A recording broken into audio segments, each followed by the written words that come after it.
ఒక నిమిషం ఆగు.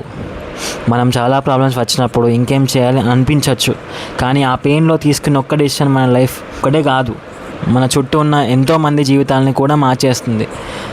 అమ్మని ఒకసారి గుర్తు చేసుకో. నీ లైఫ్ కోసం సైలెంట్గా వరీ అయ్యే నీ ఫ్రెండ్స్ని గుర్తు చేసుకో. వాళ్ళకి నీ ప్రాబ్లమ్స్ తెలుపు, ఎక్స్ప్లెయిన్ చేయి. కానీ యాబ్సెన్స్ మాత్రం వాళ్ళ లైఫ్లో ఒక పర్మనెంట్ ఎంప్టీనెస్ క్రియేట్ చేస్తుంది. ప్రాబ్లంకి సొల్యూషన్ ఇమీడియట్గా కనిపించకపోవచ్చు, కానీ అది సొల్యూషన్ లేదని కాదు కదా. ఒక ఫ్రెండ్కి కాల్ చేయి, లేదా ఒక అమ్మకి కాల్ చేయి, ఒక నాన్నకి కాల్ చేయి, టీచర్కి కాల్ చేయి. ఎవరైనా నమ్మకం ఉన్న పర్సన్తో కాల్ చేసి మాట్లాడుకో, షేర్ చేసుకో, నీ ప్రాబ్లమ్స్ అన్నీ చెప్పుకో. ఏముందో నీలో ఏం పెయిన్ ఉందో, నీ పెయిన్ని చెప్పుకోవడం వీక్నెస్ కాదు, నీ లైఫ్ని ప్రొటెక్ట్ చేసుకోవడం నీ స్ట్రెంగ్త్. ప్లీజ్, ఒక బ్యాడ్ డే కోసం నీ ఎంటైర్ లైఫ్ని డిసైడ్ చేయకు. ఒక నిమిషం ఆగు, ఒకరితో మాట్లాడు, ఇంకో ఛాన్స్ ఇచ్చుకో నీ లైఫ్.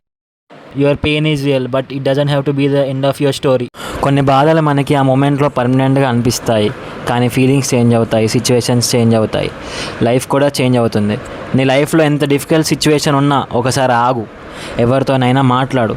సైలెంట్గా సఫర్ అవ్వడానికి ట్రై చేయకు.